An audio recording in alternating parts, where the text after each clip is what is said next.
పడి లేచిన కెరటం అతను మాటల దాడితో ప్రత్యర్థిని వణికిస్తోన్న పోరాట యోధుడు. అవమానాలు అవహేళనల్ని దాటి తన వాగ్దాటితో బీజేపీని ఇరకాటంలో పెట్టే ప్రయత్నం చేస్తున్నారు. యుఎస్ పర్యటనలో రాహుల్ గాంధీ చేస్తున్న విమర్శలతో పొలిటికల్ రచ్చ జరుగుతోంది. మోదీ ఆర్ఎస్ఎస్ టార్గెట్ గా వర్డ్ ఆఫ్ వార్ కు తెరతీశారు రాహుల్. ఒకప్పుడు అపోజిషన్ నేతగా కూడా గుర్తించని పరిస్థితి నుంచి ఇప్పుడు తాను మాట్లాడే ప్రతి మాటకు రియాక్షన్ వచ్చేంత సిచ్యువేషన్ క్రియేట్ చేశారు. అసలు మోదీ ప్రభుత్వం ఉంటుందో ఊస్ట్ అవుతుందో కూడా తెలియదంటూ బాంబు పేల్చి కమలనాథుల్లో కలవరం లేపారు. మోదీ అంటే ద్వేషం లేదంటూనే దేశ రాజకీయమంతా తన చుట్టే తిరిగేలా చేస్తున్నారు రాహుల్ గాంధీ.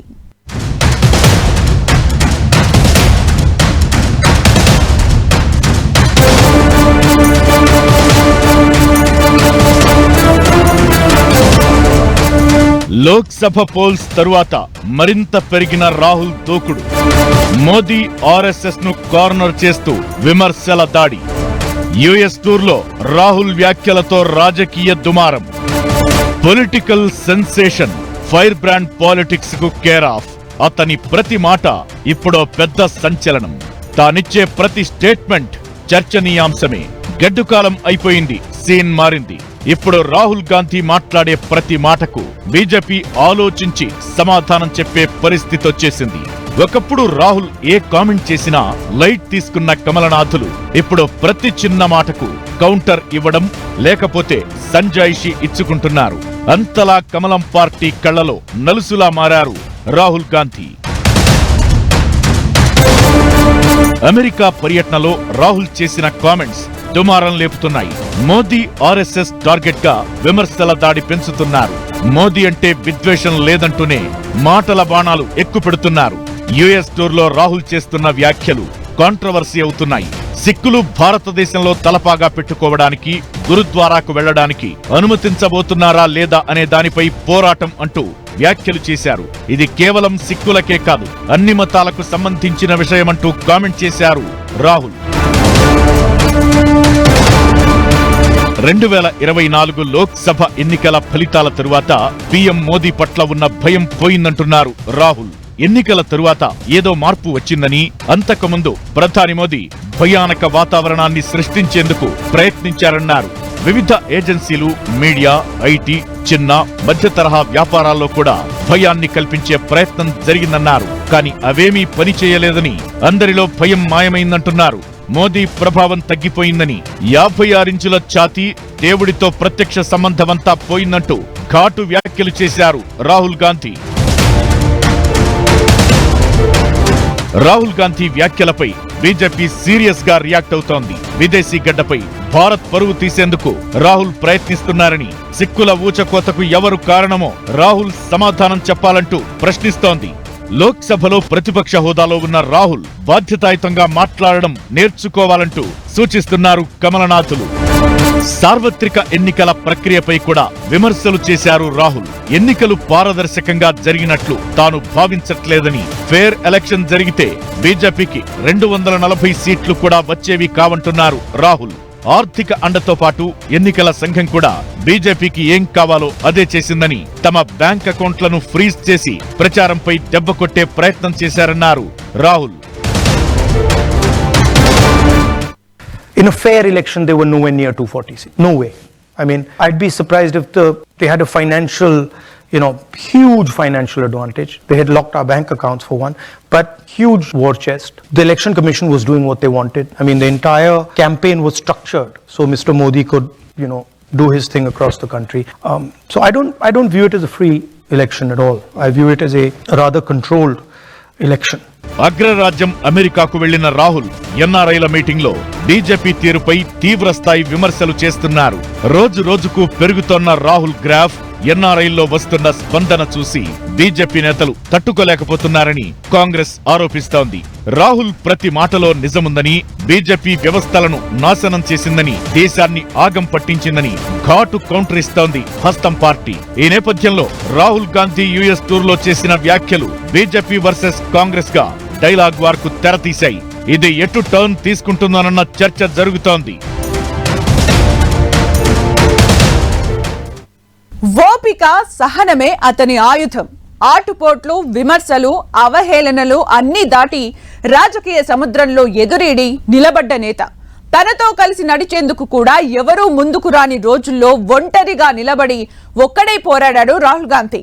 ప్రజా సమస్యలే ఎజెండాగా జనం కోసం గొంతెత్తి లీడర్లు, క్యాడర్కు నమ్మకం కలిగించి అపోజిషన్ లీడర్గా దూకుడు పెంచుతున్నారు రాహుల్. బీజేపీని కార్నర్ చేస్తూ లైమ్ లైట్ లోకి వచ్చేశారు. యుఎస్ పర్యటనలో ఆయన చేస్తున్న ప్రతి విమర్శ కమలనాథుల్ని కలవరపెడుతోంది. ఇంతకీ రాహుల్ దూకుడు కాంగ్రెస్ ను మళ్లీ ఫామ్ లోకి తెస్తుందా? యుఎస్ లో యువనేత కామెంట్స్ పొలిటికల్ పిక్చర్ ను మార్చేస్తాయా?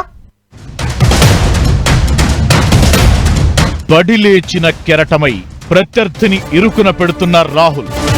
యుఎస్ పర్యటనలో మోదీ ఆర్ఎస్ఎస్ పై విసురులు. Congress BJP war. Political picture ను మార్చేసేలా స్ట్రాటజీని మార్చేసిన రాహుల్. Rahul the leader. సోనియా వారసుడిగా రాజకీయాల్లోకొచ్చిన 10 ఏళ్లు పడరాని కష్టం పడ్డారు యువనేత. ఆయన పొలిటికల్ ఎంట్రీ ఈజీ కావచ్చు, కానీ లీడర్ గా తనను తాను ప్రొజెక్ట్ చేసుకోవడం కోసం దేశం మొత్తాన్ని చుట్టేశారు రాహుల్. సభలు, సమావేశాలే కాదు, ప్రజల కష్టాలను తన కష్టంగా భావించి ప్రతి రంగంలో పనిచేసే మనుషులతో మాట్లాడి తనలో ఉన్న మానవత్వాన్ని బయటపెట్టారు రాహుల్. 2019 లోక్సభ ఎన్నికల ముందు వరకు కాంగ్రెస్ అధ్యక్షుడిగా బాధ్యతలు నిర్వహించిన రాహుల్ ను నాయకుడిగా గుర్తించని పరిస్థితి. కానీ జోడో యాత్ర రాహుల్ గాంధీని ప్రజానాయకుణ్ణి చేసింది. కశ్మీర్ టు కన్యాకుమారి, మణిపూర్ టు మహారాష్ట్ర వరకు దేశం మొత్తాన్ని చుట్టేసి అన్ని వర్గాలతో మాట్లాడి ప్రజా సమస్యలు తెలుసుకున్నారు. 2019కి ముందు, ఆ తరువాత రాహుల్ గాంధీ గురించి మాట్లాడుకోవాలంటే ఇదే కరెక్ట్ టైం లైన్. సరిగ్గా 5 ఏళ్ల క్రితం కాంగ్రెస్ ఘోర ఓటమి తరువాత రాహుల్లోని లీడర్ బయటకొచ్చాడు. నడిపించే నాయకుడిగా, నిలబడి పోరాడే ధీరుడిగా ఇటు ప్రజల్లో, అటు కాంగ్రెస్ నాయకులు, కార్యకర్తల్లో నమ్మకం కలిగించాడు. కన్యాకుమారి టు కశ్మీర్ వరకు మొదటి విడత భారత్ జోడో యాత్ర చేశారు. ఆ తరువాత న్యాయ్ యాత్ర పేరుతో దేశాన్ని చుట్టేశారు రాహుల్. సామాన్యులతో కలిసి మాట్లాడి పేదల కష్టాలు తెలుసుకుని తెర వెనక చీకటి బతుకులను చూసి చలించిపోవడం వంటివి రాహుల్ ను నాయకుడిగా మార్చేశాయి. జోడో యాత్ర తరువాత రాహుల్లో చాలా మార్పొచ్చిందని చెప్పొచ్చు.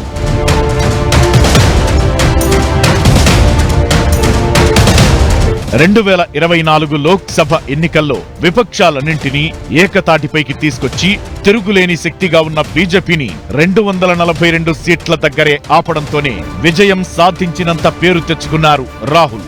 బీజేపీ ఎన్డీఏను కట్టడి చేసేందుకు ఎంత తగ్గాలో అంతకంటే ఎక్కువే తగ్గారు రాహుల్. మిత్రపక్షాలు అడిగినన్ని సీట్లు ఇచ్చేశారు రాహుల్. 543 ఎంపీ స్థానాలు ఉంటే 328 సీట్లలో మాత్రమే పోటీ చేసింది కాంగ్రెస్.